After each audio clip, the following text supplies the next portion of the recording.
From the Sky Satellite Network, this is Sky Sport.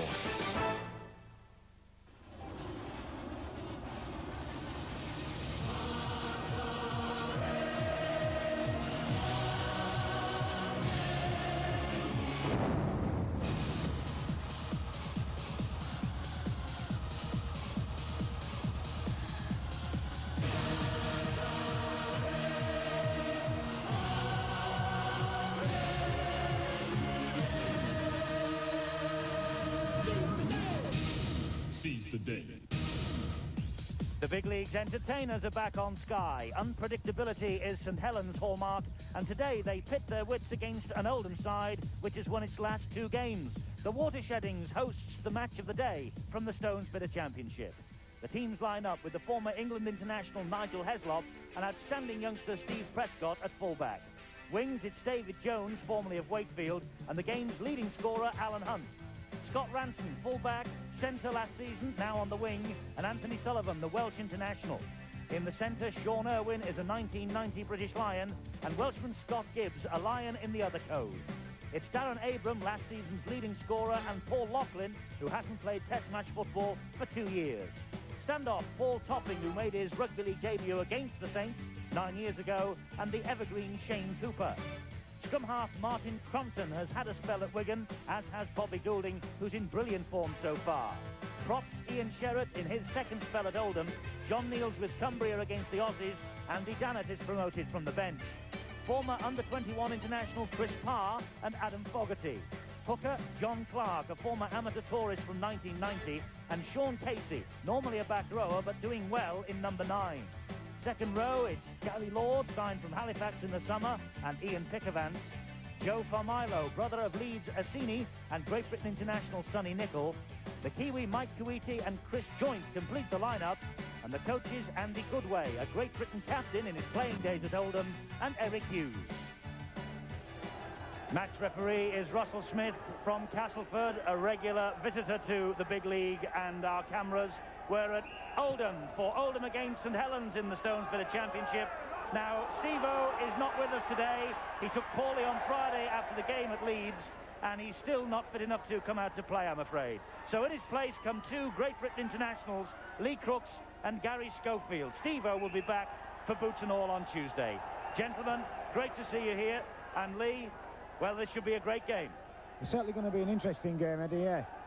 I think the conditions are going to help Oldham, and hopefully we'll see some good handling and probably a high-scoring game. As far as you're concerned, Gary, I'm sure you're anxious as everyone to have a look at Bobby Goulding and see just what sort of form he is in. Well, he's in a rich frame of form at the moment, Eddie, and I'm sure Bobby will want to keep that form, keep it going for the next fortnight to be selected for the first test come Wembley the 22nd of October. It's Oldham who are in possession with Mike Kuiti as he drives it up to the halfway line. The substitutes today, by the way, Wally Gibson and new boy from New Zealand, Jason Timu for Oldham. For St Helens, it's Phil Vivers and Apollo Perolini. The Terminator is on the bench for the Saints. Oldham are in possession, though. This is Ian Sherratt, their prop forward. Good tackling from St Helens. Ian Pickavance in there quickly, so too Sonny Nicol. This is the last tackle. The ball is with Crompton. It's then spilled back to Topping. He gets it to Heslop, and Heslop drives it over the top, and Steve Prescott was there waiting for it. And the Oldham players had strayed inside the 5, and they are caught offside. Well, again, Eddie, I find that's a bit of a strange rule because I say it's a good kick down there by Heslop, and the Oldham player, you can see, they're going to give him 10 yards, and the referee, before they make a play for it there, blows up. But the Oldham players was definitely going to give him 10 yards before they could tackle him. There were so many players who had moved up. I think they call that downtown in Australia, don't they? They were putting pressure on him before he even received the ball. Talking of pressure, Shane Cooper has just dropped it. Knock on. Yeah, that was an uncharacteristic mistake, really, from Shane, and I think that, obviously, it's put a lot of pressure on the St Helens defence. It's the Oldham head and feet at the scrum then. Crompton to Topping. Topping taking Cooper on. And quickly out of the base of the scrum was Chris Joint. Here's Kuiti. Scrambling defence from St Helens. That was Sean Irwin who was brought to ground. Here now is Chris Parr. Crompton. Ball inside to Sherrod again. He drives it in. Oldham coming into this match on the back of 2 victories after losing their first 4. Lovely dab forward that, and well read by Shane Cooper. Irwin was sniffing for a chance there. Made up very well for Shane Cooper there for an early mistake of knocking the ball, and he's realised he's put St Helens under pressure. But a great regather there, and I say Shane Cooper took the pressure off. And pressure off even more now, because Cooper was held down in the tackle, and so it's a penalty to St Helens, and they get further upfield. Now then, Adam Fogarty with a brand new haircut. Wouldn't say he was thin on top, but he is after that visit to the barbers. This is Andy Dannett. 10 metres inside his own half. Dannett picks himself up. Sean Casey is the dummy half. He is Goulding, and now Pickavance.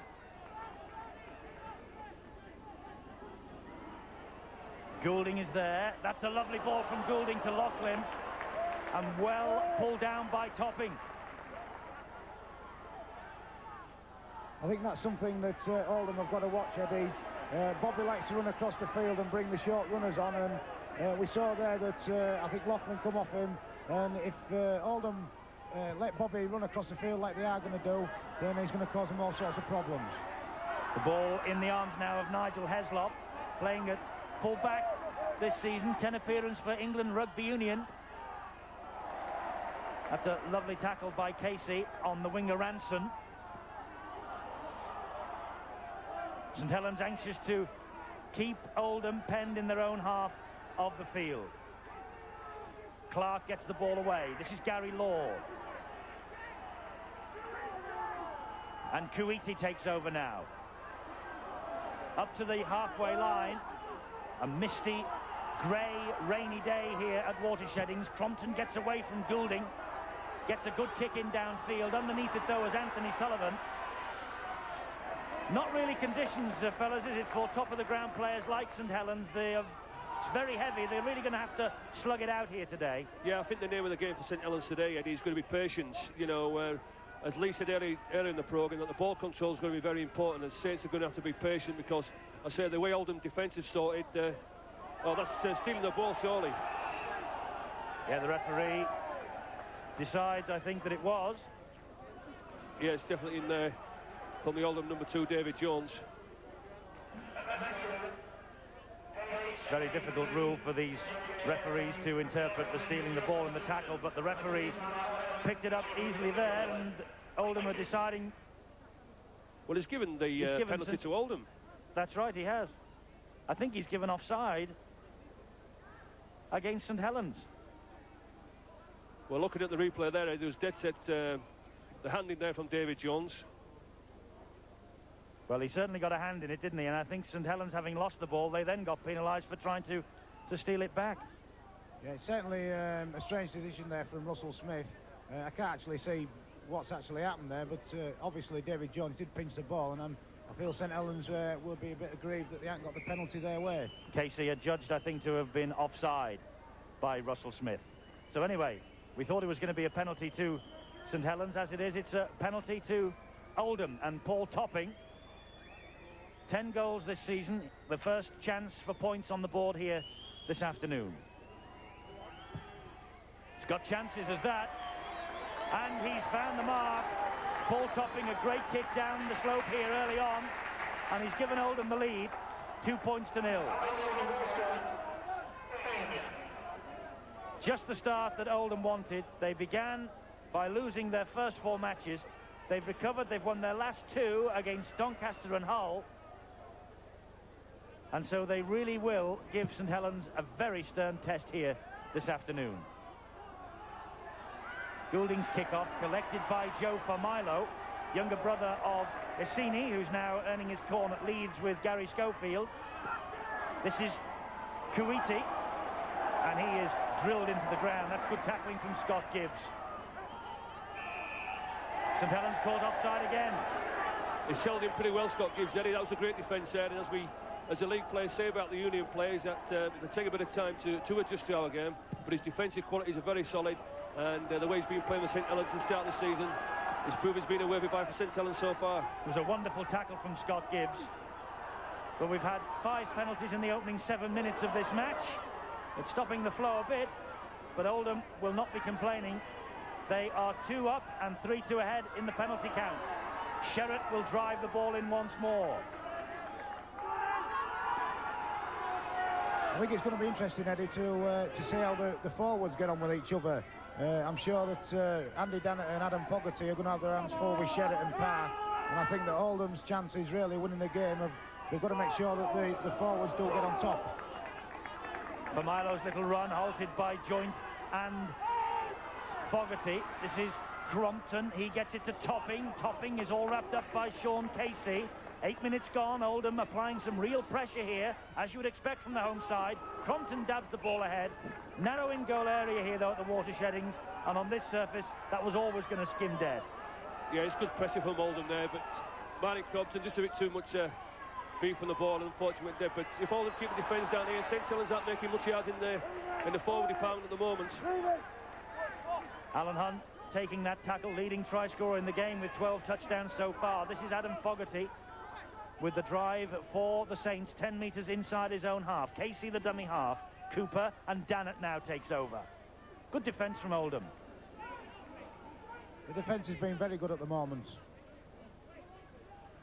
Here's Goulding. Can he unlock this Oldham defence? Well, he tried to get the ball round the corner, but under pressure from Kuwaiti, he dropped it.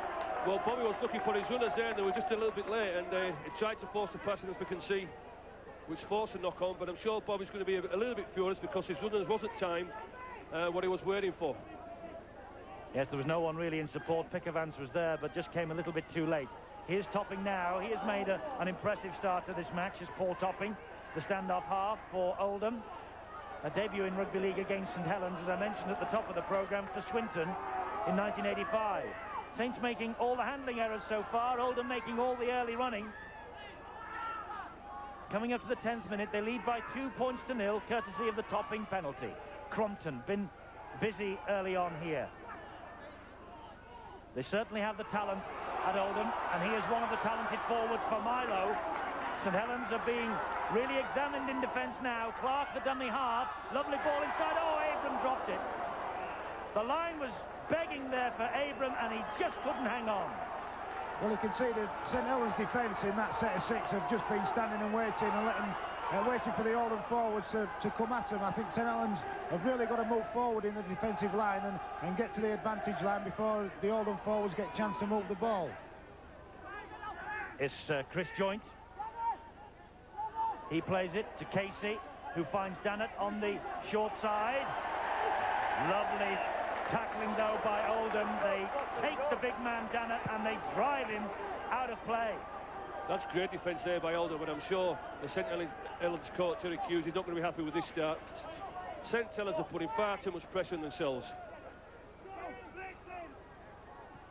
Tremendous driving tackle by the Oldham 3 there, and that's a good challenge too by Gibbs again, and it was on Scott Ranson, the winger.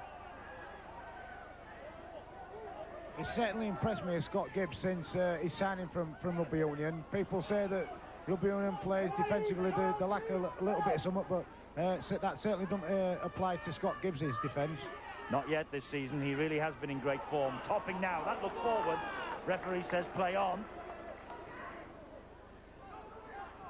Topping in at dummy half. It's good movement this from Oldham. This is Abram. Clark, acting halfback, looking for a bit of support, and then it arrives from Crompton. Tried the drop goal then. That bounced off Nichols' foot. Trapped by Prescott, who will run the ball out. And again, here they come. Great tackling, great defence from Oldham. Great defence there, but I think there's a wrong option there from Martin Crompton. I'm sure the coach, Andy Goodwin, would have preferred the high ball up to the post and put more pressure on St Helens, but great defence there from Oldham. Fabulous drive in on the man in possession with the ball. And the use of an elbow. Russell Smith not happy with that. Penalty goes to St Helens. Yeah, we can quite easily do without them high tackles. The sooner the referee stamp them out, the better. Well, Russell Smith penalising Oldham for that one. Here's Goulding, darting away. Nowhere really for Alan Hunt to go then. He's grounded on the halfway line. He was in doubt with Hunt. Right up to the start of play today, you notice he has a heavy strapping on both legs. But he's anxious that he doesn't miss any of the matches leading up to selection for that test match against the Aussies on the 22nd of October. Pickavance gets the ball away to Cooper. Cooper to Laughlin.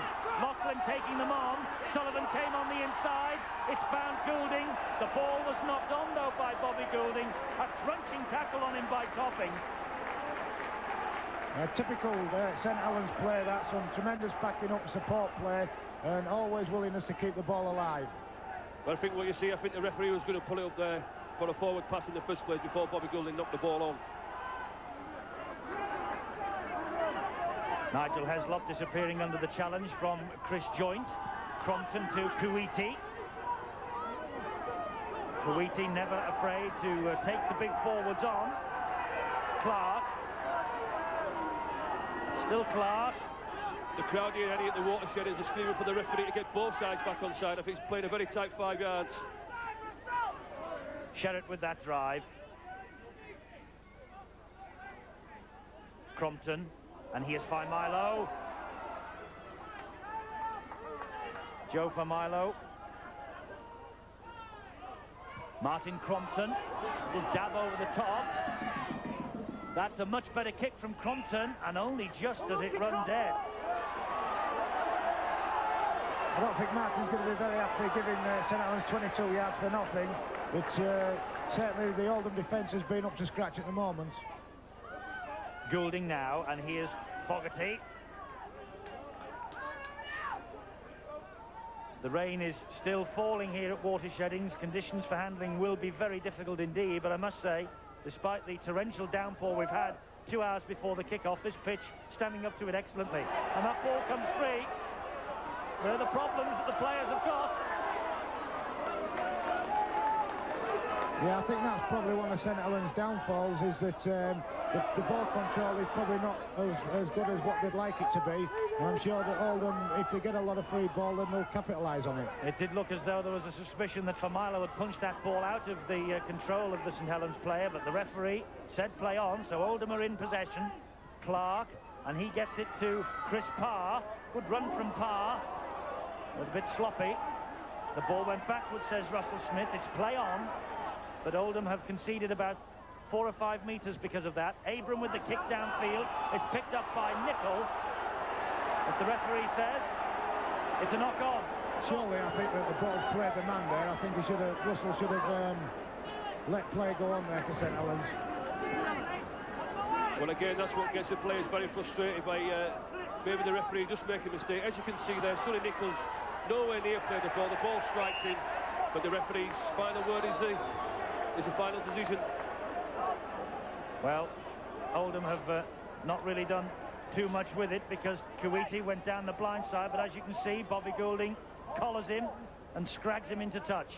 That's what gives coaches definitely grey hairs, I'll tell you, because, and I say on the first tackle and the pressure that Oldham are putting on, and to go into Chelsea on the first tackle is absolutely warranted in rugby league. It certainly is, and it's given St Helens the springboard to mount this attack. Steve Prescott picks himself up. Shane Cooper, who made the initial break, passes it on to Fogarty. He gets it to Casey. Casey to Chris Joint. And Chris Joint, tackled first by Sean Irwin, then finished off by Kuiti, and Joint didn't like that. Here's Pickavance now. Makes 10 metres into the Oldham half of the field. Casey, the dummy half. Goulding coming on the blind side. They'll chip over the top. Inventive play from Goulding. Well read, though, by Heslop. That's great play there from Nigel Heslop. Another rugby union converted to rugby league, and he settled in very well. Super defence from the Oldham full-back. 16, 17 minutes gone here at Watersheddings. 2-0. The Saints know they're in for a very hard afternoon's work here. 5 straight wins have pushed them back into title contention.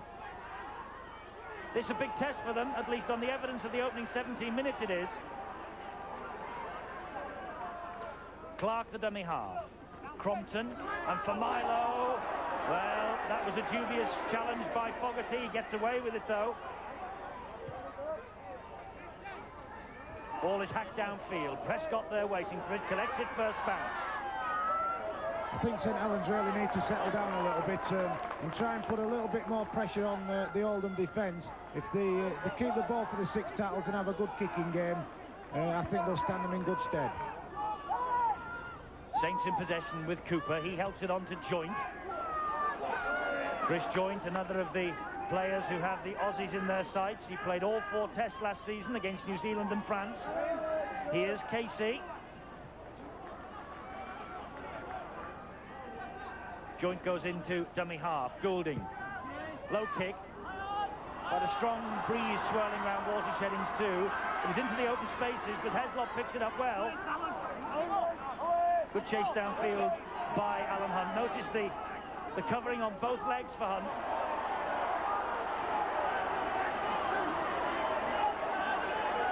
Alan Hunt, 12 tries so far this season.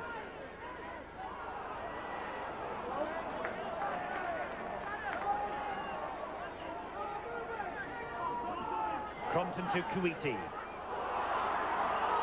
Lovely run here from Abram. Darren Abrams taking them all on. Prescott's after him. Oh, great tackle by the youngster. That's a great tackle. I tell you, Stephen Prescott so far this season has really impressed me, not just with his attacking skills, but his defensive skills as well. Kuwaiti dabs the ball forward. One for Jones to chase. Jones gets there, and Jones scores. That's a planned move by Kuwaiti. Tremendous little dab through, and Jones was alert to it. He was onside, and he touches down. His second try of the season. Yeah, tremendous run there by Abrams. It was a good ball by Kuwaiti. Kuwaiti pulled the man out the line and give Abrams a ball. And now we see Kuwaiti coming again. Dummies a play, gives him a little kick throw. And Jones is there to snap the try up. Tremendous.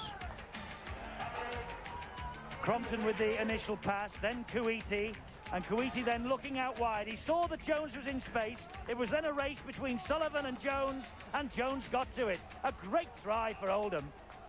David Jones then, the former Wakefield Trinity man, formerly also with Wigan St Pat's as an amateur, and showing all the speed in the world there to get beyond Sullivan and score. Just the tonic that Oldham needed. So Paul Topping is already given his side the lead here this afternoon, a lead that they really have built on confidently, and now he has the chance to turn that 4 from Jones into 6.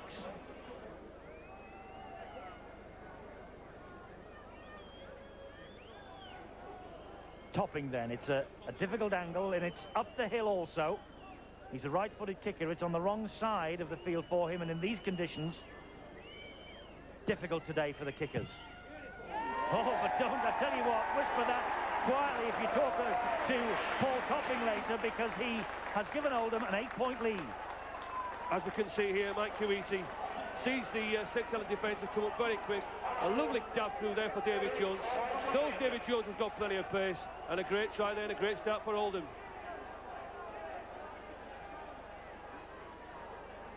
David Jones then reflecting on that 4-pointer, and Nigel Heslop goes off and Wally Gibson comes on. So Gibson for Heslop. Gibson's missed the last 3, the Australian. He was a key figure. Heslop there on the bench. He was a key figure, was Wally Gibson, when they won promotion in 1993. And he's a real favourite on the terraces here at Watersheddings too. So the Saints are 8-0 down. Goulding restarts. Talking yesterday to Andy Goodway, the Oldham coach, he's quite happy with the progress that he thinks his team have made this season under his control in the big league, and he saw this as a real test of just how much progress they have made. The referee's just pulled Oldham up there for a shepherd, I believe. Silly mistake just coming after the try, and will give St Helens a chance to get back into the game. I think it was Kuwaiti who took out Shane Cooper. How many times do we see this, and he's straight from the kick-off where the team a little bit lax in concentration, gives a penalty, when again puts the pressure back on themselves, and I'm sure Bobby Goulding will be looking to put St Helens on the board with this goal kick. Well, yes, he has elected to take the 2, Goulding, if he possibly can. 24 successful kicks so far this season for Goulding. 3 tries and a drop goal too. He's aiming to face the Australians in the Test series for the first time in his career. He formed a formidable partnership at halfback with Gary Schofield on the 1990 tour. And Goulding has kicked the 2. St Helens are up and running. Oldham 8, St Helens 2. And it all comes about as a result of this obstruction. Kuwaiti there, you see, drawing the man Cooper, who couldn't get at the player in possession of the ball, Sean Irwin. I'm sure the Oldham coach, Andy Goodway, won't be happy with Mike Kuwaiti there. Putting pressure straight back onto themselves. And Bobby Goulding, with a great goal kicker that he is, doesn't normally miss them sort of kicks. Alan Hunt taking no chances, trapping that ball with the feet. It's all on here. Oh, and Hunt drops it under pressure. That was the mistake that Oldham were looking for. Again, Eddie, it's come from the kick-off, where the press is put on there. A team lacking concentration, the spilt ball, and Oldham has spilt the ball too. Yes, they've now spilt it on the first tackle. I think the conditions are having a lot to do with the way that the ball's been slipping out at the moment. Yes, they are awful conditions. It's so wet here at Water Sheddings today. Credit the players, but look at that. We've had 9 handling errors already, and 7 of them from St Helens. The game just 24 minutes old. The ball very, very slippy here at Water Sheddings, and it must be said that in the match that you two played on Friday on the big league on Sky, it was pretty slippery there too. There were plenty of handling errors, Lee, weren't there? Yeah, I think that you can allow for so much for the conditions, but at the end of the day, I think, you know, 2 teams that are trying to play football, we probably tried to push too many passes. Certainly that'll go for the Castleford side anyway. Cooper with a lovely ball out to Loughlin. Loughlin taking them on. Gibson stands ahead of him. Ball back inside to Sullivan. Supporting there was Pickavance. Couldn't quite hang on to it. But the referee will bring everything back. Cooper is having a right go at Pickavance. That's a great ball from Shane Cooper there to Paul Loughlin, but in the back play there, somebody's been obstructed and was trying to support the man with the ball. But again, St Helens, instead of just consolidating and a quick play of the ball and moving the ball to the right, try and play the old St Helens way and try and play dry weather football. Yeah, well, all that, sorry Lee, all that action here, and there you see the man off the ball. It was Bobby Goulding who was grounded as he tried to support that attack, and the referee is going to put number 10, Chris Parr, in the sin bin. Well, isn't that great to see? A professional foul and the sin bin used how it should be used. Well done, Russell Smith. Yeah, St Helens just guilty of trying to push 1 past too many there. Goulding was trying to support the attack. He was taken out by Chris Parr, and he now has 10 minutes in the sin bin to reflect on that. The touch judge and referee doing well there, because Russell Smith allowed the advantage first of all. Yeah, well, good refereeing by Russell Smith. I wouldn't expect a man from Castleford to say anything else about a Castleford referee. No, we're not that biased, Ed. This is Casey. Casey dancing and jinking, looking for the way through. There's none there. Oldham now having to cover for the absence of Chris Parr. Cooper. Joint. Can St Helens exploit the gap that inevitably now is in this defensive line? I think this is where St Helens have really got to put the pressure on. Just control the ball for 6 tackles and make Oldham tackle, and I think eventually they will get used to having the one-man advantage. That's great pressure there from the Oldham defence. They could see Bobby Goulding was just lying a little bit flat. Great defence from Oldham. Force a mistake. Just what St Helens didn't want at this time of the game. Yes, Bobby Goulding trying to force the pace, knowing that the man is in the sin bin. Obviously they want to capitalise whenever they possibly can, but Oldham now back in possession again with Sean Irwin. Possession is in Oldham's favour, as is the scoreline at the moment, 8 points to 2. Here's Sherritt again. He's been doing that all afternoon so far. Chris Parr on the bench there. He is the 8th Oldham player to be sin bin so far this season. Lack of discipline is a problem for Andy Goodway. Knock on, says the referee. Ball topping, but Sonny Nichols' hand was in there. Yeah, there was definitely fingers there, and I think the referees have got to pick up on this. It's a wretched rule, Gary, isn't it, for them to try and interpret? It really is. Well, it is, but what's stealing the ball and when's not stealing the ball? And but also, too, I believe if a rugby league player doesn't want the ball, then give it to somebody who does. Penalty at the scrum. Russell Smith. Don't see many of those in the game. I think St Helens have really got to get a good kick in here, but they've got to control the ball a little bit more, and they've certainly got to play the sets of 6 out. Oldham not packing down correctly at the scrum. Dannett. Here comes St Helens again. Big penalty count in St Helens' favour so far, 6-3 to them. Trailing 8-2 on the scoreboard, 28 minutes gone. In possession, though, here with Goulding. Lovely play from Bobby Goulding. Dabs it forward with the boot, and it's a good job that David Jones was there, because Sullivan was trying to do to him what Jones had done at the other end a few minutes ago. Again, Bobby Goulding across the field, lovely waiting for his runners. Paul Loughlin just a little bit out of time in there, but Bobby maybe just took the wrong option instead of putting the kick on. They could have maybe just find Tony Sullivan in the corner, but again, St Helens with all the pressure. Oldham just got to consolidate with being a man in the sin bin. There's danger for Oldham every time it's with Goulding. He's looking to find that key. They just seem to be panicking a little bit, St Helens, I think, at the moment. Like I said before, they've got to keep hold of the ball and play the sets of 6 out. I think Bobby kicked there on the 4th tackle. If they had took the tackle, they could have put some more pressure on with some wide balls and stretched the one-man advantage that they've got. Well, the referee wants a word here with Gibbs for the use of that elbow in the tackle. It will be a penalty here to Oldham. Scott Gibbs looking, as he was grounded, quite bemused by that decision, but there was a definite use of the elbow. Well, that's a sin, isn't it? Giving a penalty where you've got the ball and you're on attack. And I'm sure Eric Hughes at half-time will be having a lot to say to his St Helens players. Watch the elbow just in the neck there of the player tackling him. He's learning pretty well at it to keep them elbows up in rugby league. Good strong run. Eric Hughes, natty headgear, complete with the walkie-talkie to the bench, looking anxiously on the St Helens coach. Here's Crompton. And now Kuiti. He's got Wally Gibson in support.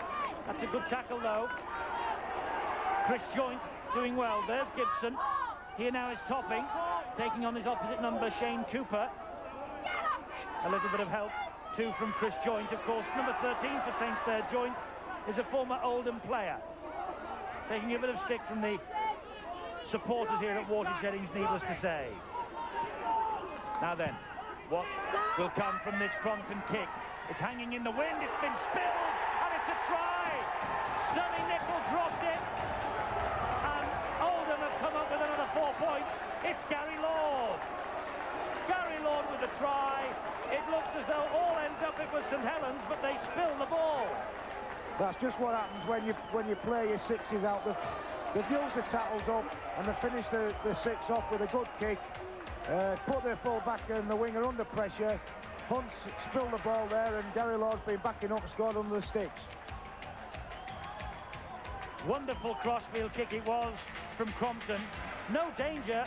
The ball, though, dropped. And Gary Lord, the man who swooped on it. There can't have been any talk there between Hunt, the winger, and Prescott, the full-back there, because it just seemed as though neither one of them knew who were going for the ball. Yeah, I think I blame Sonny Nicol for that, but looking at it again on replay, it was Alan Hunt definitely who dropped the ball. It was an awful attempt. So, Paul Topping, 2 from 2, and bang in front of the posts. This is a perfect start for Oldham, it really is. Just settling himself. And another 6 then for Oldham, 14 points to 2. Martin comes in, goes the blind side. A beautiful high kick into the in-goal area. Loads of pressure from the Oldham players. Alan Hunt coming across, spills the ball, as ever Gary Lord following up like every good rugby league player does. Great try to the post, great start Oldham. St Helens took a quick tap from the kick-off. It went 10 yards. They've got the ball with Joint and now Hunt. And Hunt is going to make amends for that mistake immediately. He grounds the ball despite the attention of Scott Ranson. And it's his 13th try of the season. Hunt, it was tremendous play from St Helens. They took a short kick-off, retained possession, and straight down the other end, and Hunt makes amends for the mistake. Like Gary said earlier on, how many times do we see it? Teams score at one end of the field and lack of concentration from the kick-off, and Oldham will be really shooting themselves in the foot here. Lovely ball from Joint out wide to Hunt, and as soon as Hunt got the chance of seeing that line, there was never going to be any stopping him. A great effort though, wasn't it, from Ranson, just the same? Yeah, he's done really well here. Joint's done tremendously well. Good sidestep and a dummy, and then a tremendous ball to Hunt. And Alan Hunt, with that much space, he don't miss them chances. Alan Hunt then 8 tries in his last 3 matches. Furious with himself 1 minute for conceding the try at the other end and immediately snapping back for his team. Goulding tried to keep that one a bit lower than normal. Awful conditions, but it's 14-6. I don't think Bobby will be happy with that kick at all. Well, all this try started day with Bobby Goulding. Quick kick off there, quick play the ball to Chris Joint, tucks one in there, Alan Hunt making amends. Great take there, great inside sidestep. And a great try, Alan Hunt making up for the mistake he's just made earlier. He's a man, Gary Schofield, isn't he, Alan Hunt, who really has his sights on a Great Britain jersey. Well, he's a leading try scorer, and he's definitely making a big claim to be in the test side come the 22nd. Big mistake from Oldham, that ball from the kick-off sailing out on the full. And again, I think that's the 3rd mistake we've had. As soon as the Oldham or St Helens have scored a try, lack of concentration, and the pressure's all back on Oldham due to themselves. So big error from Paul Topping. St Helens then back on the attack with Dannett. Remember, Oldham in this position despite the fact that they've got Chris Parr in the sin bin. 5 minutes to go to half-time. Pickavance with the run. And Chris Parr returns to the action. Well, as we can see there, too much mess around in the play of the ball there, and the players now should know the referees will not tolerate that sort of messing around at the play of the ball. Good decision there by Russell Smith. It was very untidy in your match too, fellas, on Friday, wasn't it? Around the play of the ball, it really was a mess. Yes, it was, and what the players are coached now to do is quick play the balls, and players, you know, try and get 2 or 3 men in the tackle and try and slow you down, but yeah, the messing in the play of the ball, that's something we can do without. So Bobby Goulding 1 from 2, and he fancies another shot at goal here. It's a little better, the angle, but a good way out in these conditions. Swirling wind, mist, rain. Goulding then, about, what, 32, 33 metres? Taking a few big breaths just to steady himself. That's on its way. It's just gone wide of the post, and what's more, it didn't go dead. So Wally Gibson can run the ball out. Good play from Gibson, the fullback. Another miss from Goulding. Yeah, the one thing you've got to make sure that happens when you take penalty kicks is the ball does go dead, and I think that Bobby won't be happy with his send. Didn't kick the ball dead, and Oldham have got the chance to come back at St Helens. And back they do come. Sherratt, and the use of a knee in the tackle. When will St Helens learn? I think that, you know, they're putting Oldham under pressure and then just letting them off the hook again with silly penalties. Coach's nightmare, isn't it? I'm sure the accused will have a lot to say at half-time. Parr back out of the sin bin and immediately into the action. This is by Milo. He's been impressive, hasn't he, so far this afternoon also.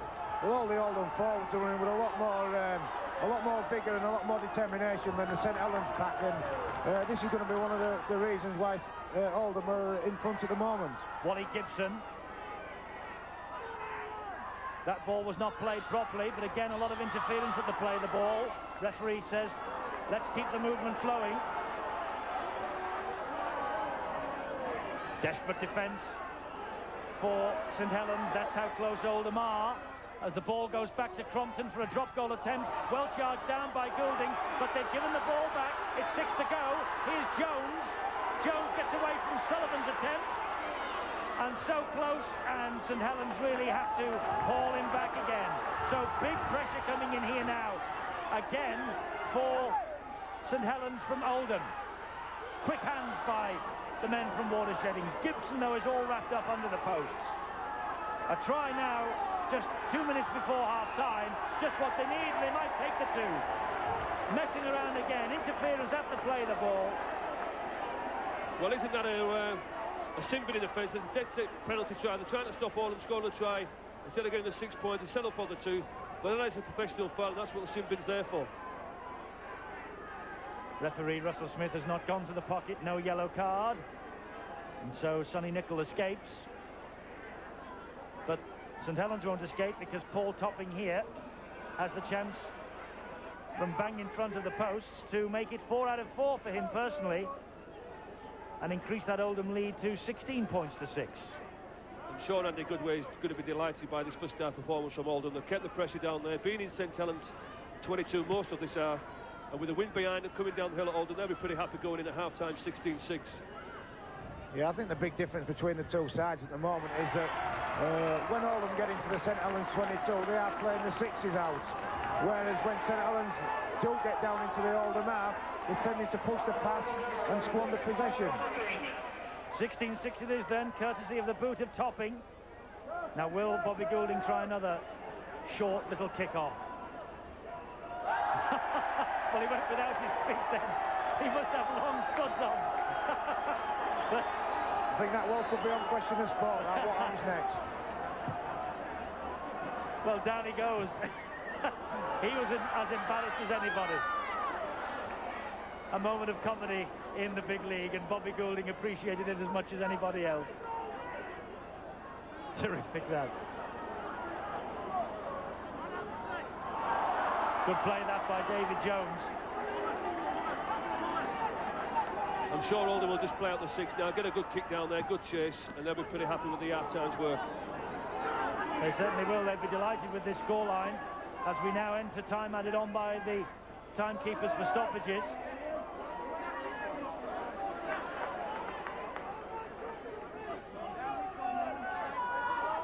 This is Sean Irwin. Sherritt's caused the St Helens all sorts of problems when he's took the ball up. Crompton drops one over the top. Alan Hunt chasing it. It will not run dead, will it? Yes, it does. Touching goal just. Hunt was taking no chances then, was he? Crompton's little kick over the top. Well, he's had plenty of time there, Alan, just to let the ball roll dead or see if he had time to pick it up. Loughlin, that's a great chase though. Look at those 3 forwards. They're barreling in for Oldham, giving Loughlin no room to move whatsoever. They're playing up the slope in this first half, St Helens, and they really have been pushing it uphill, and they're trailing as we approach the half-time siren. It's been a very impressive opening 40 minutes from this Oldham team. Here's Nicol. I'm sure Eric Hughes, once he gets the St Helens team into the dressing room, is going to be telling them, make sure we control this ball. Let's keep the pressure on Oldham in their 22, and then when we get the chances, let's play out the 6 tackles. Little dink over the top from Goulding. One for Prescott to chase. Gibson did well. Sullivan has come back into an onside position, and Irwin has slid out.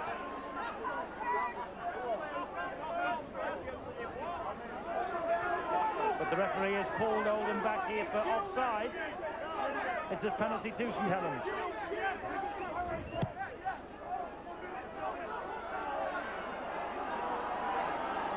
Well, can the Saints come back and pinch a try right on the stroke of the half-time siren? Dammit driving it in. The tackle not completed, so he's able to pick himself up and keep going a couple more meters. That's the Oldham 20-meter line that he's on. This is Casey and now Fogarty. No way through. Tremendous tackle that by Chris Parr. Goulding running the angle, dragging Loughlin back inside. Loughlin just has to take the tackle, but they've made 10 metres there. They're 10 short of the line.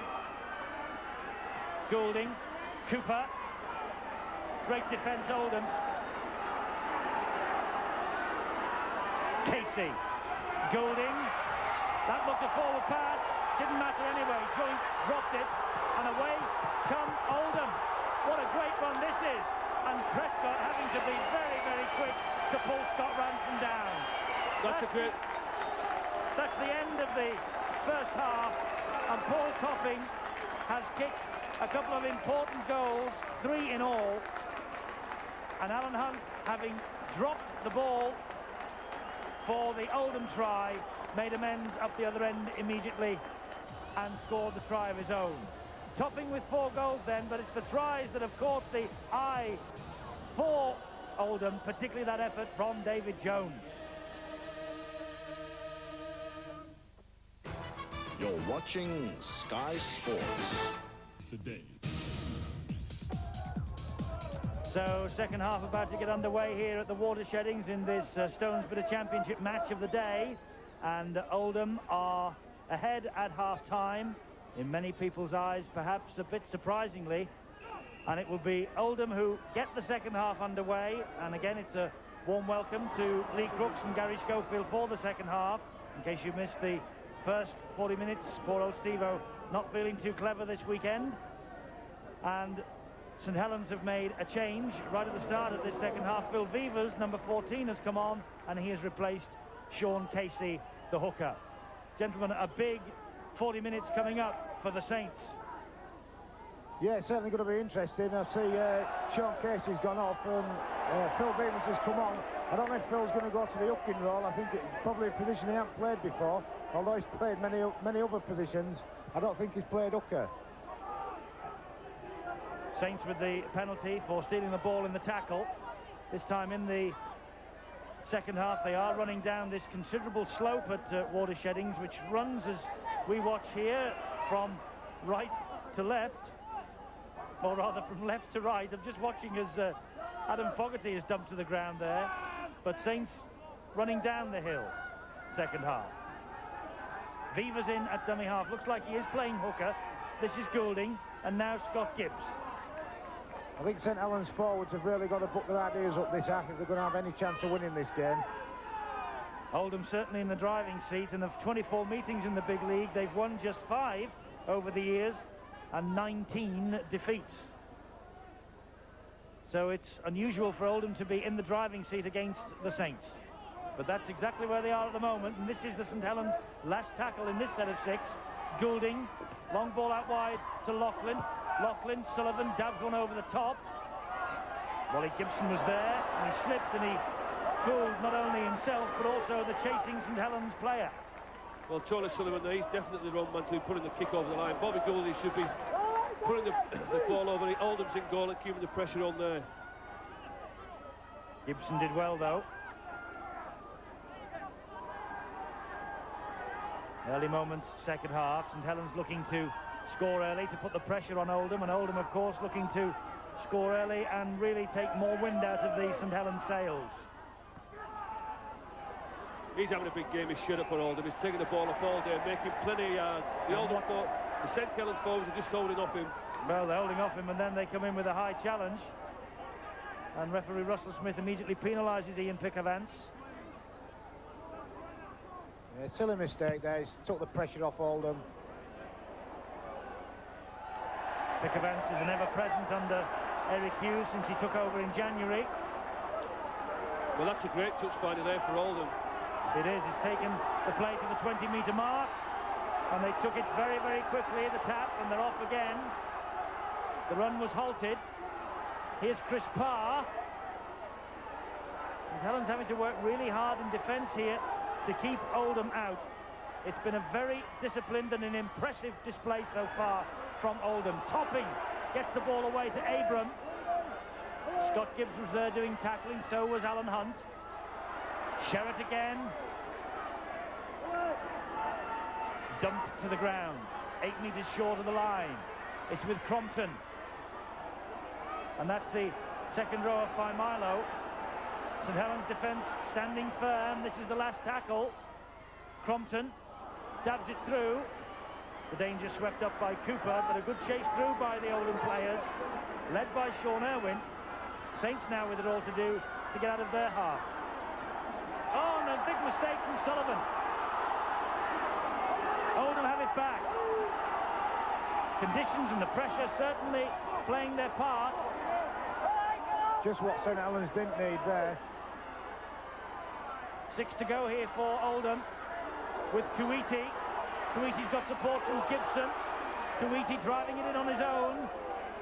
Gets the ball away to Gibson, who pats it up into the air. The ball went backwards. They're able to play on. Abram, the man who fed Gibson second time. And Saints swarming round little Wally Gibson. And then Gibson using the elbow and conceding the penalty. That was great scummy defence there by St Helens. Great tackle from Bobby Goulding. And here we see Wally Gibson just doesn't seem to like the tackle. And here we have the elbow coming over there. Great tackle, Bobby Goulding. And as we can see, the elbow coming in. And I'm sure the Oldham boss, Andy Goodway, won't be too happy about that. Giving a penalty away while you've got the ball. Yes, it really does take the pressure off, doesn't it? Well, Oldham had him under all sorts of problems there, and then, as you say, a silly penalty takes all the pressure off St Helens, and they're coming away from their own line now. Pickavance. Vivas was the dummy half. This is Cooper. It's back now with Goulding. There's a little bit of needle coming into this. I think the referee just going to grip a bit, else it could get out of hand. And again a spilt ball there from St Helens, Andy Dannett. And I think guilty of looking at the man coming to tackle him there instead of keeping his eyes on the ball. Gibson with the little run. Halted by Dannett. The pass was from Vivas. Yeah, I think you're right. He had an eye on what was coming at him, did Andy Dannett. Ranson gets himself away from the fallen Vivas. And here come Oldham again. That's a lovely ball from Clark to Crompton. Crompton for the line. And will he score? No, he's just held up. So close, Martin Crompton. Joint line all over him. Russell Smith right on the spot. Patience holds. Topping. Short ball. Hunt did well. Hunt was brave then. Done very well there, Alan Hunt, to pick that ball up. Especially when the Oldham player coming in with a flying boat. Darren Abraham it was, but my word, wasn't Alan Hunt brave then. Picked it up off his toes. Good play from the winger. Vivas to Goulding. Cooper. Loughlin drops it again. The spilled ball for St Helens is a nightmare. Again, Paul Loughlin there just looking at the man before he collecting that ball, but St Helens have just got to get a better ball control, hold the ball for 5 or 6 tackles and get it down into Oldham's 22. They've rarely held it for 6, have they, all afternoon? No, they're not doing themselves any favours at all. Crompton was directing operations behind that play, the ball. He is par. And look at that handling error count. It is creeping up to alarming proportions for St Helens. Sherratt gets the ball back. Oh, and Vivas it was who picked himself up after making the tackle and dropped on that bouncing ball. You can see Bobby Goulding in the background there. He's just absolutely screaming at the St Helens forwards to get a control of this game, make the hard yards, and let's get down to the Oldham 22. It's with Goulding now. Can he lead by example? Good ball to Cooper. He helps it on further out wide to Loughlin. Loughlin this time hangs on to it. And at the back of the stand there, amongst all the rain, is Andy Goodway, the Oldham coach, enjoying life as a full-time coach in the big league after an illustrious playing career here at Oldham and Wigan. All right, boys, leave, feet up. And he did see this match against the Saints as the big test of his side and the big test of the progress they've made. Well, at the moment they've come up with almost full marks. 8 minutes, second half gone. Goulding drills the ball into the Oldham player, and quite rightly the referee says that is the turnover. Yes, definitely the ball did play the man. A good decision there by Russell Smith, but that's the first time St Helens have held the ball for 6 tackles and Oldham coughed the ball up too. Kuwaiti it was under pressure from Fogarty. Here comes Cooper. Cooper taking on Abram, and Abram wrestles him to the floor. Hunt. Oldham know how dangerous he is. 13 tries now this season, Alan Hunt. Vivas Goulding, Cooper. Goulding takes over again.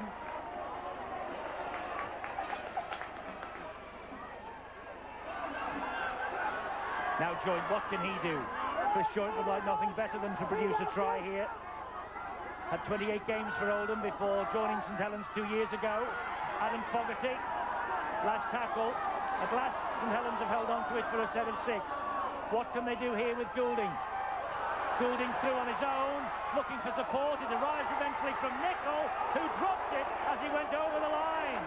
That's great. I can't believe it. That's great scrambling defence by Oldham there. Bobby Goulding, fairly to kick, lovely ball back inside there, Sonny Nicol.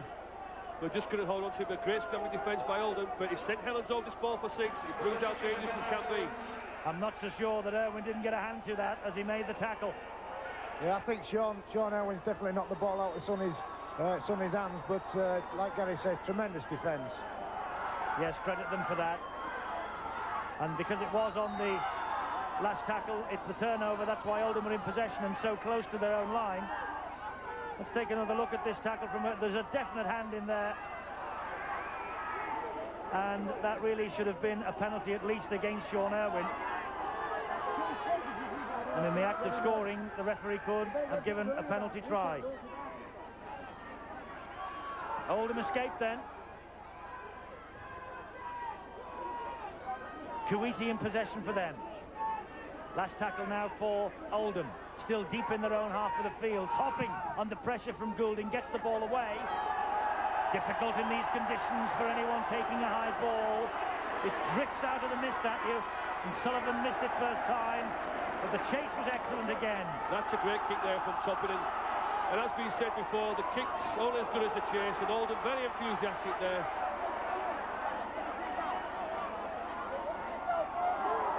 Yes, they want this victory desperately, Oldham, don't they?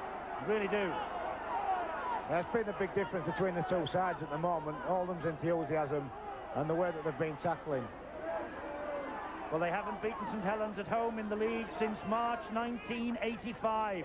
It's been a long time, as they say, in another part of the world between drinks.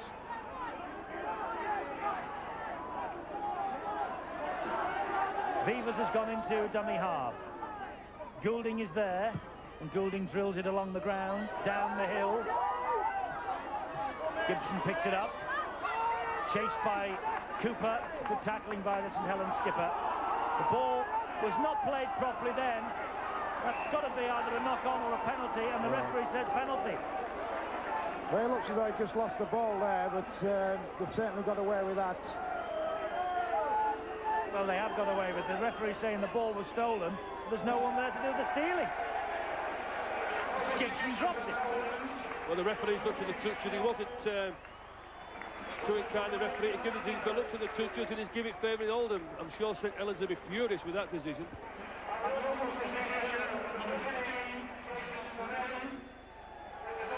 Here it is again. There was a little hand in there by Cooper. Maybe we should now take it all back from referee and touch judge. There was a definite Cooper hand in that. They've made the changes, Oldham. Chris Parr has gone off to be replaced by Jason Temu. Temu on his debut arrived only this week from New Zealand. And Apollo Pellegrini has come on for the Saints. I've been interested to see this fellow. He's called the Terminator from his days in Western Samoa and Rugby Union. That's because of the tackling and the way he tackles the man. Well, we'll see whether he is the Terminator in the big league now. The two new faces. So this is Sean Irwin on the burst. Oh, and the conditions robbing him there as much as the St Helens defence. And Cooper all over Irwin, not allowing him to get up. Penalty to Oldham. It's going to need St Helens' big guns really to take a grip of this game. The likes of Bobby Goulding and Shane Cooper have really got to get rally the side now and get stuck into this. That surely is a professional foul there, and the referee Russell Smith should definitely be going into his pocket and putting Shane Cooper in the sin bin. I think Sean Irwin there took the right option. He couldn't really pass the ball to the wing because Anthony Sullivan was current there. Took the right option to consolidate and keep the ball control. But here we see now Shane Cooper coming in there, holding down. If that's not a professional foul. Here we see Paul Topping, lovely ball there. Sean Irwin steaming onto him through the gap, lovely ball. And we can see Tony Sullivan there He's cleared down the wing, a right option, and as we can see, Shane Cooper just flopping on. Yes, Cooper lucky to escape with only the penalty, and Irwin still receiving treatment, having the arm bandaged. But it gives the chance here for Paul Topping again to have another shot at goal and improve and maintain that 100% record. This, without doubt, the most difficult kick he's faced. Irwin trying to sell an outrageous dummy. Not really the conditions for play like that. Topping with this penalty attempt then. He's kicked it. That's a tremendous kick, that, from that position and in these conditions, and certainly just what Oldham wanted to start the second half off with. I'll tell you, the St Helens players are furious at the linesman saying that ball never went over their post. It's the flags that have the final say, and the touch judges deciding the ball went between the uprights. Things not going St Helens' way. They're certainly not producing the sort of form that has seen them run in 30 tries in their last 5 games. They're certainly not doing themselves any favours at all with a poor ball control and dropping off far too many one-on-one tackles. And there we have a mistake from Sean Irwin. Apollo Perolini applying the pressure and getting the possession back for Saints. Vivas. This St Helens team, Lee, a shadow of the side that ran in 8 tries against you not long ago. Well, yeah, I think that the one thing that they had on that day was the ball control. And today, in wet conditions, they're trying to play dry weather football, and they're coming a cropper for it.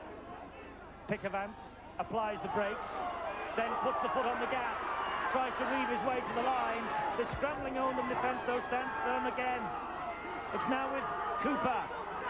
They're moving up very quickly, Oldham, to snuff out the danger, and they're doing it so well. Dummy half is Beavers, Goulding, Fogarty. And Fogarty on all fours, trying to gain a few extra metres. Ball out wide with Goulding to Joint. Chris Joint, back to Goulding, who had called for it. Goulding dabs it forward and goes for it himself. And Goulding's come up with the 4. As I said earlier, we're going to take one of St Helens' big guns to try and pull it out the fire for them, and that's just what Bobby's done at the moment. Tremendous little piece of play there. Inventive stuff from the little man. As you can see here, he sidesteps Topping, I believe, put a little kick through, and then followed the ball up to dive on and get a tremendous touchdown. It was great play from Goulding, it really was. Joint the man who fed him. Little angle kick. He wasn't going to be denied, was he? Gibson was so close to it, tried to swipe it dead. Super play from the little halfback. Inventive.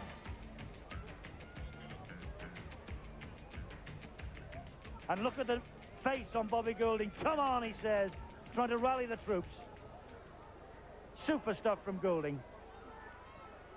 Will that be the moment when St Helens are lifted to come back strongly in this match? Well, they've certainly got plenty of time to get back in this game now. They just need to control the ball for a set of 6, have a good kick and chase, and keep the pressure back on Oldham. Well, the pressure is back on Oldham. It's Oldham 18, St Helens 12. You're watching Sky Sport. So Oldham, at one stage, looking as though they'd taken a real stranglehold on the match, now are just up against it slightly. The pressure beginning to boil on them from St Helens, led by Bobby Goulding and led by Scott Gibbs with that run from his own line. As Lee Crooks and Gary Schofield have been saying all afternoon, they really have to hold on for a set of 6, and something could well come as a result. Then they did hold on for a set of 6 a few moments ago, and Goulding came up with the 4 points. Nickel with the run. That's better from the St Helens forward. They're moving forward now, coming onto this ball. Controlling this ball for St Helens is the key for this success.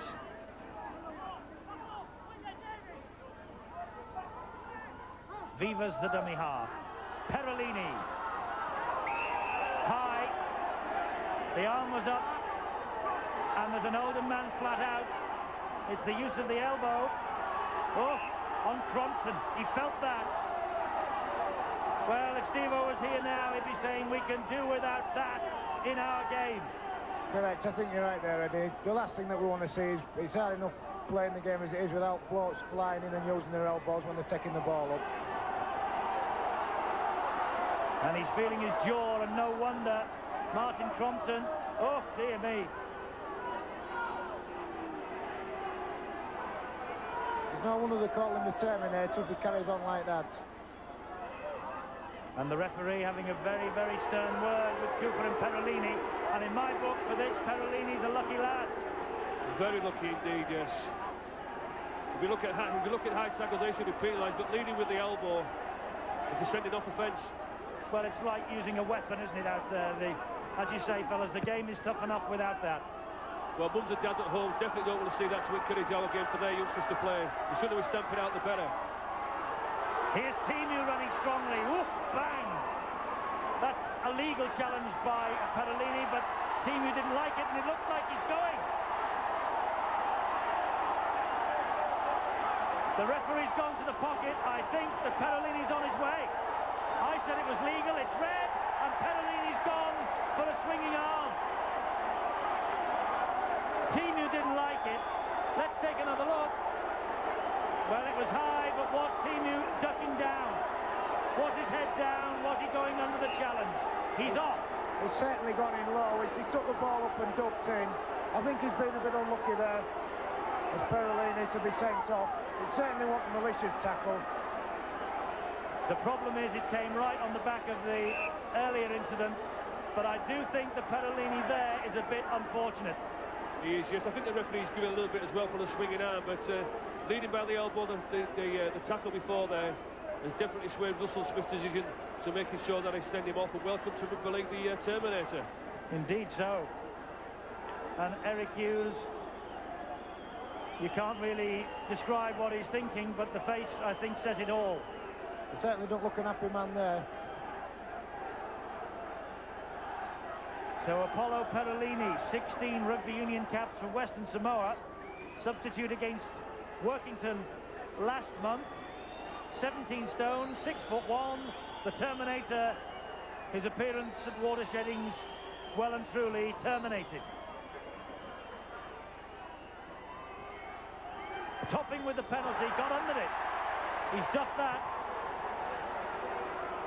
Just like one of my wedge shots in on the golf course, Eddie, I'll tell you. I think it's very important now that if Oldham are going to stand any chance of winning this game, they've just got to control the ball and make sure that they use this one-man advantage that they've got. Well, Saints are really fired up now. They know that they've got to produce something special, playing with 12 men down, one man down and only 12 men. The referee's got to keep a grip as well, because he could quite easily lose out. Bobby Goulding's flying in a couple of times. Here's Goulding. Oh, he's there. He's after Timu. He's just got to control himself. Sherrod just gets away from him easily. He can't get away from Joint, though. Well, we had a cracking match on Friday night, and we've got a real contest here, and Fogarty holds Crompton down. That's no penalty. Play on, says the referee. Lovely ball forward by Abram. Prescott's there, and Prescott hacks the ball out the ground. That's exactly what Oldham have got to do now. Play the 6-6 out and have a good short kicking game and put the pressure back on St Helens. Good chase this. David Jones was sniffing his second try, and young Stevie Prescott taking no chances whatsoever. Gibson now will run it straight back at them. Joint waited for him, so did Nicol.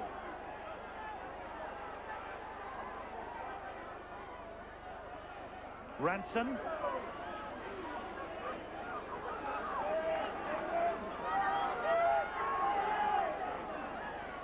Clark was the dummy half. Crompton and Topping, not the best pass in the world to Irwin, but the ball went backwards. They've retained possession courtesy of Darren Abram. St Helens supporters in the crowd unhappy with that decision, but it's play on, and this is Kuiti. And what's happened there? The ball's just come out. Nothing happened to the play of the ball. He says play on. Oh! Was there something there? He certainly never played the ball there, Mike Coiti. The referee's just let him carry on with it. Plenty of interference from Shane Cooper too. The referee's got to get a grip of this game now.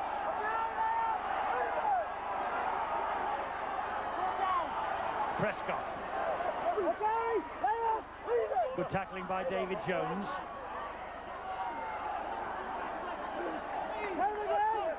They're really getting stuck in now, both sides. Amazing what an appearance of a red card can do to a match. Obviously it means one side loses a player, but the temperature immediately rises. Goulding. All wrapped up. Again, Bobby looking for his runners, but they're just not getting the timing right. Bobby will be furious with his forwards. Here's Cooper, drills one over the top.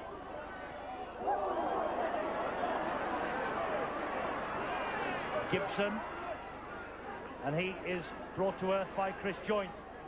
Apollo Parolini, by the way, in his appearance on Sky Sports in the big league, it lasted 8.5 minutes.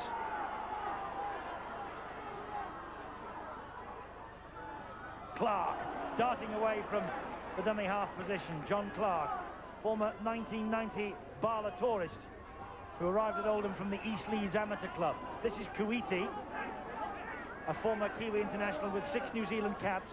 He has all the experience in the world, Coiti, and that was an awful pass, and Crompton just couldn't get fingertips to it. Yeah, very poor pass there from Paul Topping to Martin Crompton from the acting halfback. Paul Topping's been a hero with his goal kicking, but not a hero on that occasion. Here's Goulding. Topping this time with the tackle. Vivas in there at dummy half. Now Joynt. Strong run from Chris Joynt.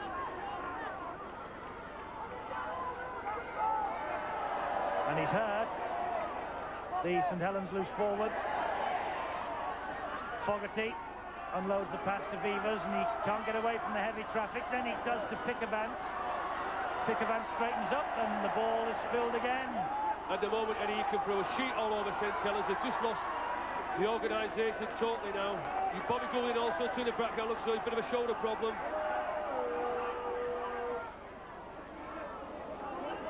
So Oldham ahead by 18 points to 12, looking to hold on to and to increase that lead with Sherratt and to swipe Cooper away, but surrounded by the St Helens players. Clark dummy half again. Crompton forward pass. That was a forward pass to Familo.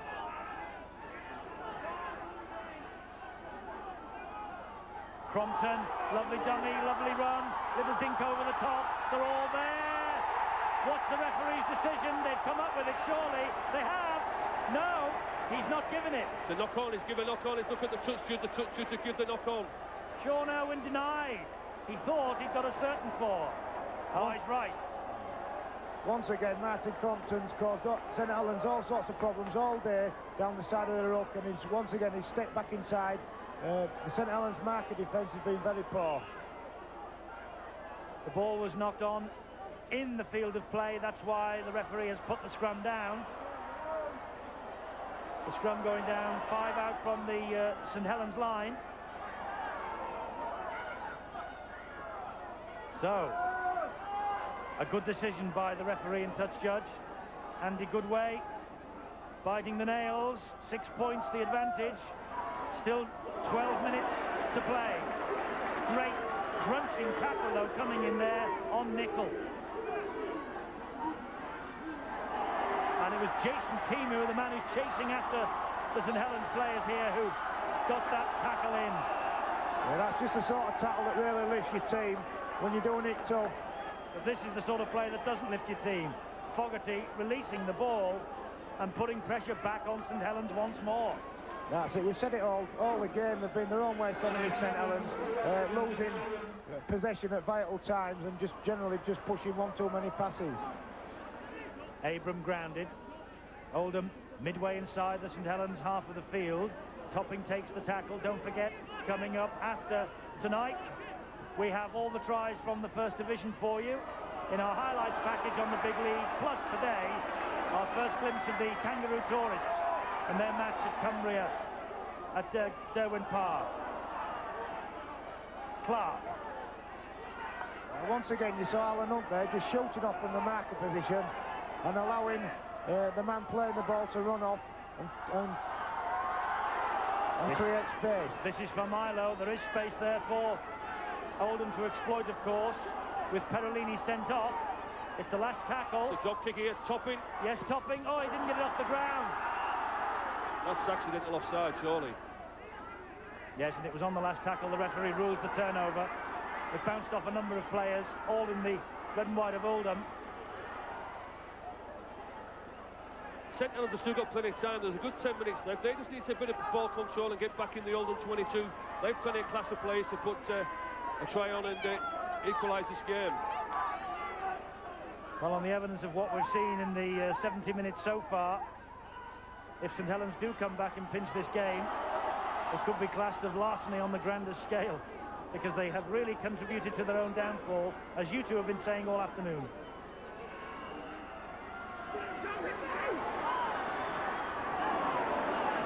Steve Prescott hauled down. Oldham winning the possession battle also at the moment, but St Helens coming back with Cooper, but nowhere to go now. Then here's Goulding. That's the sort of thing that St Helens will be looking for. A tremendous run by Pickavance and a neat ball to the support play. That's all they've really got to do. Cooper took the option of the short rubber kick through on the last tackle. Not so sure it shouldn't have been punched in the corner. That's right, St Helens want to be down in Oldham's 22. They want a good long kick, good kick and chase game, and try and force a mistake from Oldham. Gibson pulled down on halfway. Hunt and Gibbs combining for the tackle. Clark the dummy half. Crompton to Sherratt. Sherratt has taken it up all day for Oldham. That's he had a big game. Sherratt and also too Gary Lord, the second rower. These two fellas have just been taking the ball up all day and making plenty of yards. Here's Tinu, playing in the New Zealand Grand Final just a week ago. Welcome to the big league. And knocking on.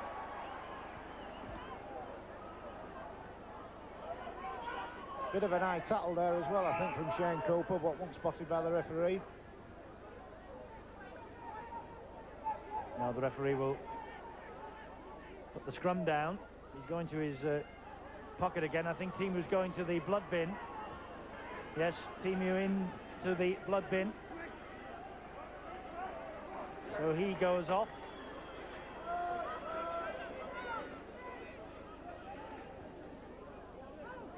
And back on comes Chris Parr. The scrum has collapsed and wheels. Referee wants it to reform. Well, we've seen every colour of card in Russell Smith's pocket today, haven't we? Yellow, red and green. The chance of I was about to say there was a chance of a try there, but the wingers read it very well there. Got back, David Jones got back to recover the ball for Oldham. Yes, Saints took the gamble on using Prescott's speed. But look at this fellow Gibson. It was Gibbs who was working hard to bring him down, and Gibbs is there again, but he misses Ranson. He is all wrapped up in the end by Hunt, and Hunt couldn't release the man. He had it tucked underneath him, the leg, and he's spoken out of turn to referee Russell Smith. A silly penalty there from Alan Hunt, and then to make it worse, he had a little chip at the referee and lost another 10 yards. Yes, been marched back 10. 13-11 the penalties, 18-12, not the overture but the score, and here's Parr.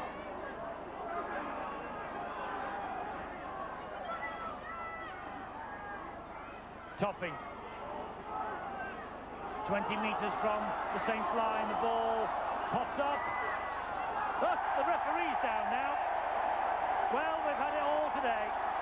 Bobby Goulding fell over when no one was with him, and now we've had a tackle on the referee. Yeah, he just let his head down there a little bit, Paul Topping. He's had a tremendous game for Oldham. But that's just what they don't want. They don't have to push the ball now, Oldham. They're winning. All they have to do is consolidate the possession and keep St Helens down in this area of the field. Laughlin trying to put his shoulder to the wheel. Laughlin certainly back this season and playing with a lot more confidence. It's great to see Paul Loughlin back, Eddie, too. We've been an international teammate of mine. He's had about 2 years with an injury problem with his arm, but it's great to see him back on form. Here he is again, driving it in. Good tackling, though, that.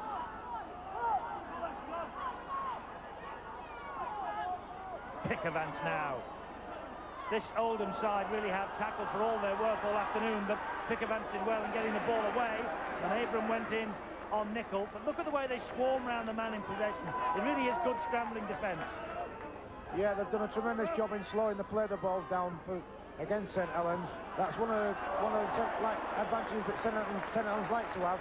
Good quick play the balls and running onto the ball with Bobby Goulding and Shane Cooper dictating play. The kick downfield was from Goulding. Gibson has picked it up, tries to get away from Cooper and can't. Good chase by the Saints skipper, the oldest man in that St Helens team, 34 years old. This is David Jones, and he loses it. That is a knock-on. Well, it's just what St Helens needed, the forced mistake. Good kick down the field, great chase, Shane Cooper. And on the second tackle, Oldham have coughed up the ball, and St Helens in a good position to put points back on the board. And Pinu is being brought back on, but the man who he is replacing, not Chris Parr, but Ian Sherrod, who has done a marvellous job and deservedly takes a round of applause from the Oldham supporters. He's had a great game, I said. He's took the ball up all day, made many yards for Oldham, led by example, and I'm sure he's well-deserved rest that he's going to get.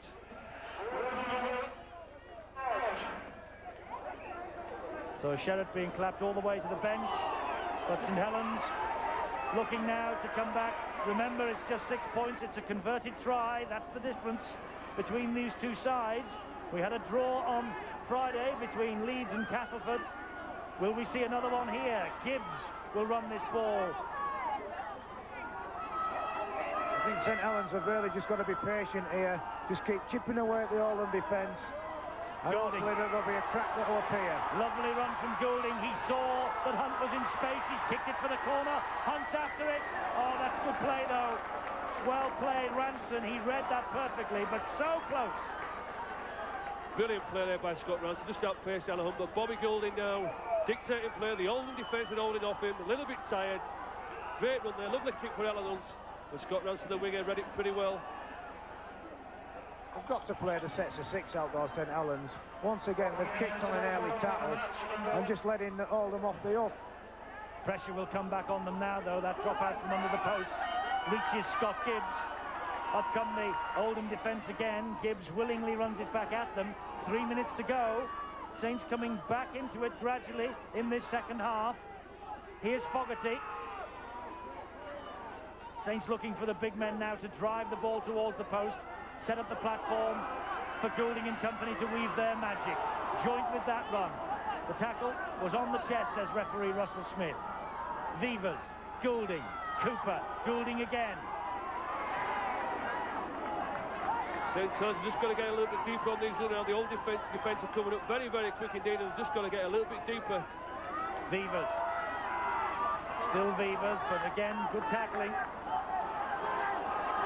Bobby Goulding surely got to put the high ball up now. Here he is. He dabs it through. I think he's got the try. Yes, he has. Steve Prescott has scored the try. Goulding's kicked through. I think he aimed for the post, actually, so the ball would come back, but it doesn't matter. Prescott was after it like a hare, and Prescott touched his down. Yeah, that's a tremendous try. Like we said before, they just play the sets of 6 out. Bobby's put a tremendous kick in there. He's caught the Oldham defence napping, and Prescott's come flying in to score what was a tremendous try, and with the kick, we'll draw the game level. Wonderful run from Prescott, came from an onside position, beat the winger David Jones to the touchdown, and he's delighted, and why not? Steve Prescott. Well, we said a few moments ago that on Friday we had the draw, and here we are now with Bobby Goulding from just in front of the posts to kick this conversion to level the scores up here. If Bobby kicks this, it's going to set the game up for a tremendous last couple of minutes. On our watches, we have a minute of normal time plus stoppages, and some despondent faces there in Oldham colours. But this is a pressure kick for Goulding. Makes no mistake, the scores are level. 18 points all. Bobby Goulding here going to the defensive line.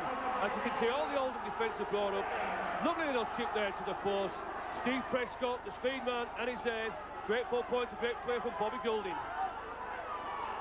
So Prescott's 4 turned into 6 by Goulding, who has dragged St Helens up off the canvas yet again here this afternoon. 18 all, 20 seconds of normal time plus stoppages, and there could be a couple of minutes of that at least. Fogarty. Terrific contest between these two. Joint still. I'm sure which team gets in the 22, there's going to be a drop goal going over. Goulding kicks downfield, wants to force the error from Gibson again. Goulding leading the chasers with Cooper, and Cooper gets him. That's great kick and chase. Bobby Goulding leading by example with Shane Cooper. We've just got to keep him down here and try and force a mistake and keep the pressure on. Scott Ranson just picks himself up. Not quite as much urgency in the Oldham legs now. Gary Lord taking the tackle there of Fogarty. Clark to Crompton. There's the mistake. Yes, Oldham don't need to be pushing the ball now. That's the last thing that they needed. Bobby Goulding, as we watch this, has just looked round to everybody and pointed to the posts, and he said, let's get down there and let's have a one-pointer. You might find out that he might just try and kick through here. Oh, I ain't got round the scrum in time. There was no full-back at home for Oldham there, and I'm sure he'd have tried to kick over the top. Cooper to Laughlin. They need to run it straight, and they need to get it as... Oh, the ball's come out. The referee now will make a crucial decision here. He's looking at the touch judge, and it's a stolen ball. It's a penalty, St Helens, and this could be a moment for Bobby Goulding again. Well, it's a bit of a decision there, but I'm sure Bobby's going to go for the post. It's just his distance, but I'm sure Oldham are going to be absolutely kicking himself. That pass earlier on before the scrum was fouled was never on, and I'm sure Andy Goodway understands he's pulling his hair out. It's Chris Parr who gets the hand to it, but did he do it deliberately and pull it out of Laughlin's grasp? It's definitely there, the hand was there. It was, but I just wonder whether Laughlin saw it and thought, well, we'll go on and take a gamble. Well, a few coaches nowadays, they do a bit of coaching by saying if his hand's in there, let go of it. But look at Andy Goodway there, you can see he's absolutely furious. Well, and if this sails over, he will be a little cheesed off, to say the least. Bobby Goulding then. Over 2 minutes of stoppage time played, and this to win the match for St Helens. Certainly going to be a big kick if he gets this one. Lee Crooks has taken a few of these in his time, knows the pressure that's on Goulding. It's on its way! He's missed it! And what's more, the ball didn't run dead. Oldham can run the ball out. Well, that was a dramatic moment. It was just a bit too far. Goulding in these conditions had to give it a real good whack. Well, they just got let off the hook there, Oldham. And as we said before, you know, they've been their own worst enemy in this last 5 minutes. Nicol, and there's going to the pocket again is Russell Smith. Nicol could be walking here. I think definitely. Red card, Nicol. He's off. St Helens lose 2 men in this match. Sent off by referee Russell Smith. Well, this tackle here, Sonny Nicol. Well, we said it all along, we can do without these tackles. Oh, that was right under the chin. And as soon as it came in, dearie, referee Russell Smith went for the pocket. The red card produced, and Sonny Nicol sent off here at Watershedding, sent off on his last appearance for Great Britain in a test match, and his place at Wembley now must be in jeopardy. He'll have a date with the disciplinary committee on Thursday. Well, have Oldham got time now to work their way to the sticks for a drop goal? Well, that's what they'll be trying to do. Nearly 4 minutes of stoppage time played. The referee has been calling time off quite regularly second half. Topping, shaped for the drop goal, but will run it instead. Dragging his team closer to those posts. There can only be seconds remaining. They just want to be pounding the forwards into the post of Oldham and then get the drop goal. Oh, Irwin loses it. It's a knock-on. It wasn't stolen. Oh, tension here. Fickerman's got a hand to it. It's going to be the Oldham head and feed. Is Paul Topping going to go for a drop goal straight from the scrum? It's back with him. He's shaped for it. He's under pressure, though, from Goulding, from Cooper and from Hunt. Oh, these are tense moments. Almost 5 minutes of stoppage time played. Crumpton. This is Abram. What a contest this is. Well, if they're going to put a drop goal over, it's got to go over now, but surely there can't be that much time left. These aren't conditions for one-pointers, but Crumpton's having a go. It was touched in flight. What entertainment we've had on the big league this weekend. A draw on Friday and a draw here today. 18 points all, 2 men sent off for St Helens. Paul Topping has kicked as well as anybody in these conditions. Oldham led for so long, but then step in Bobby Goulding. He produced the try for Prescott, he kicked the conversion, and he's levelled the scores up here. 18 points apiece, tremendous entertainment from two sides in quite appalling conditions.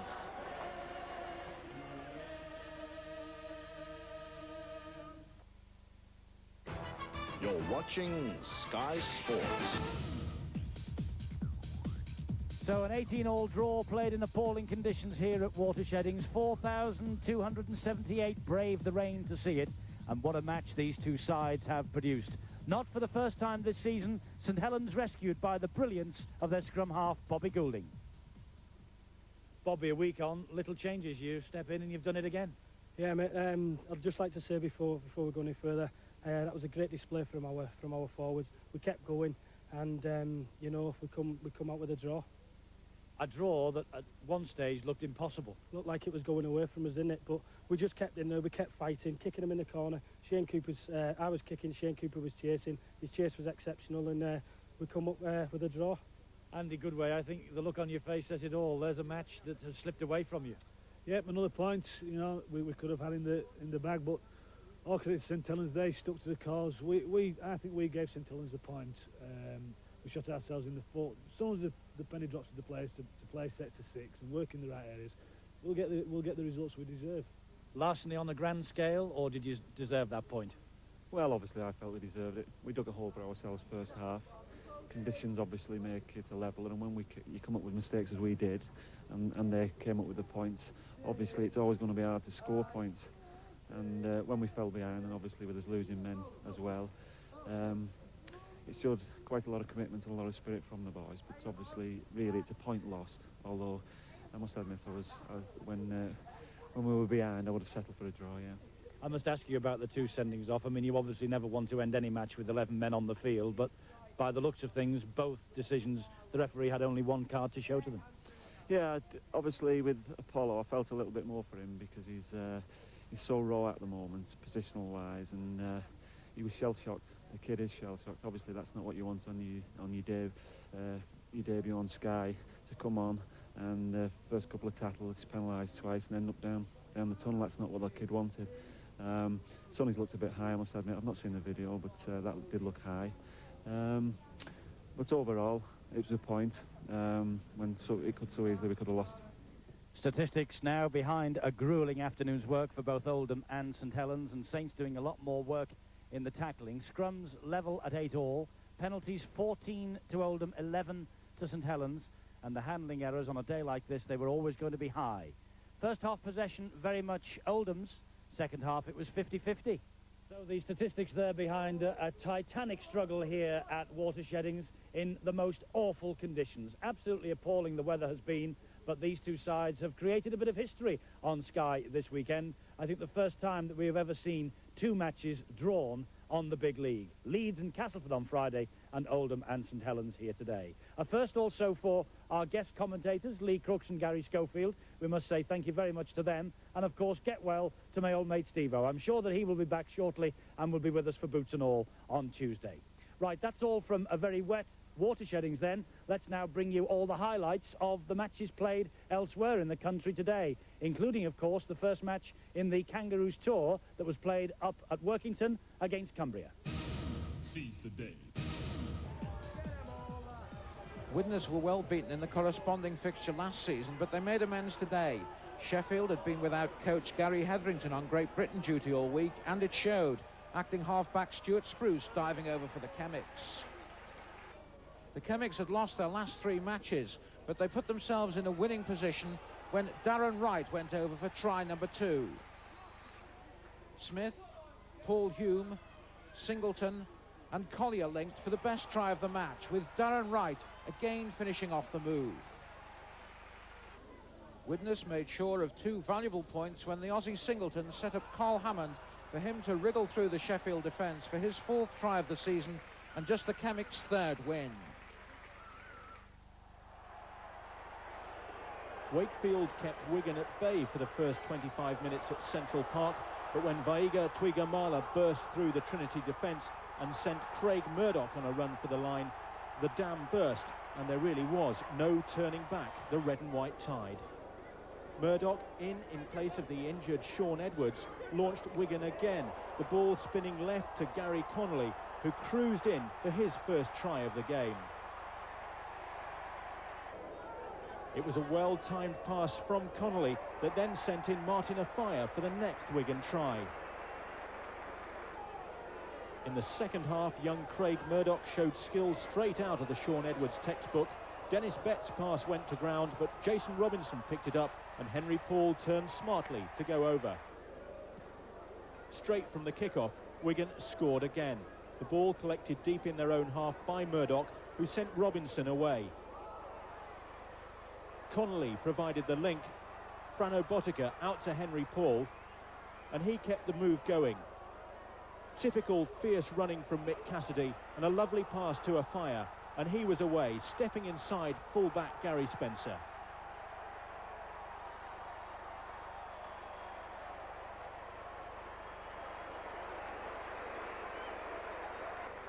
Wakefield handed Wigan the next try on a plate, a wild pass from David Nelson. Henry Paul collected. And another close-range effort, this time Connolly picking up his own grubber kick.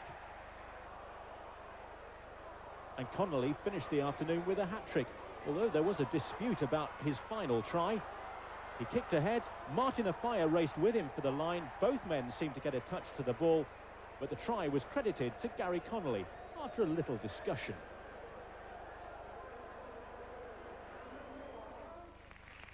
Andy Gregory was available for Salford after injury, and what a difference he made to the Red Devils. The former Great Britain man and fullback Scott Marn set winger Jason Critchley up for the first try. A couple of elementary mistakes now cost Doncaster dear. Salford beat off all the top sides to capture young Nathan McAvoy, and he showed why there was such interest when he capitalised on the error to allow Phil Ford to touch down. 10-0.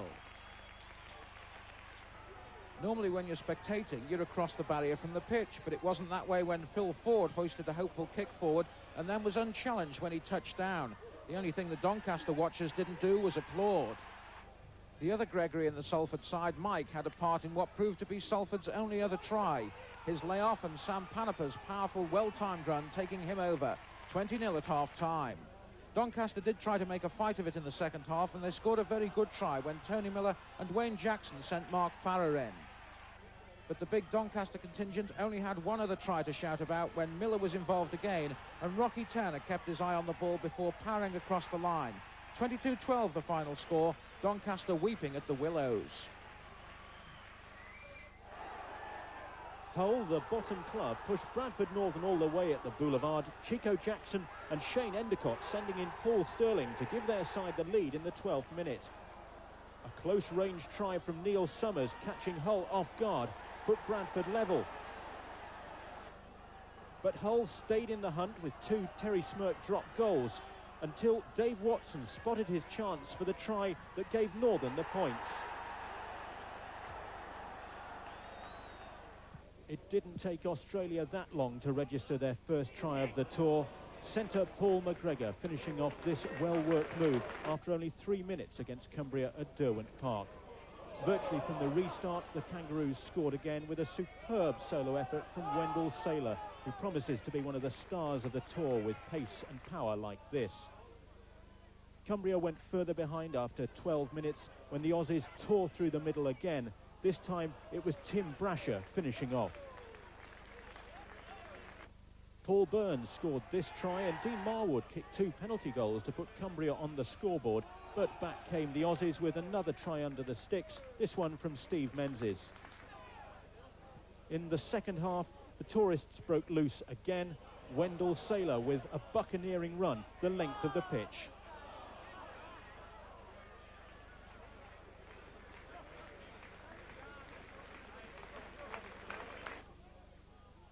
Australian substitute David Fairley scored their 6th try.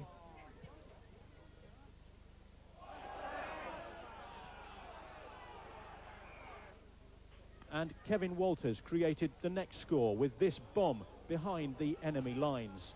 Ian Roberts got on the end of it. There really was no stopping the Australians now, spinning the ball around. Paul McGregor setting up another try for substitute Fairley. As the points rattled up, Wendell Saylor cut loose once again. The ball moved back infield, and on the end of it was hooker Jim Sedaris. Now the results from today, beginning with the tour match at Derwent Park. Cumbria 8, Australia 52. Australia getting their tour off to a great start. They now meet Leeds on Wednesday, who drew on Sky last Friday. 14 points all against Castleford. 18 all here at Watersheddings today. Elsewhere, Hull 6, Bradford 12, Salford 22, Doncaster 12, Sheffield 0, Widnes 22, and Wigan 46, Wakefield 0. Which means Bradford and Wigan march on at the top. 8 out of 8 for Northern, a great start to their season. They stay in pole position, 2 points clear of the champions. Leeds and Saints stay in touch despite dropping those points this weekend. Hull are anchored at the bottom of the table. Featherstone and Workington didn't play because of the tour match in Cumbria. They meet in a vital match on Tuesday. Now to the second division results. Barrow 10, Keighley 24, Batley 22, Rochdale 12, Highfield 6, Huddersfield 30, Hunsford 26, Rydale York 10, Lee 22, Bramley 12, and London 40, Swinton 29. So Keighley maintain the pace at the top of the table. York's defeat at Hunslet, who also beat London earlier this season, sees them lose ground. Hulkingston Rovers didn't play. At the bottom, Hunslet's win gets them out of trouble. Bramley gave a good account of themselves at Lee. Highfield and Barrow both lost again. Now coming up on the big league this next week. On Friday night, it's Warrington against Bradford Northern. We'll be live and exclusive from Wilderspool Friday at 7 o'clock. That will be a tremendous match.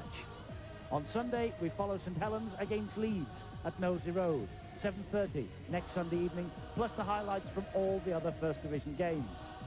And boots and all, hopefully Steve-O fit and well, and back for that on Tuesday at 7 o'clock. And don't forget a date for your diary, October the 30th at 7:30. You'll be able to see the Kangaroos in their international against Wales. Wales, Australia, exclusively from Cardiff here on the Big League. That's it, though, from a very wet Watersheddings. From all of us here, it's good night.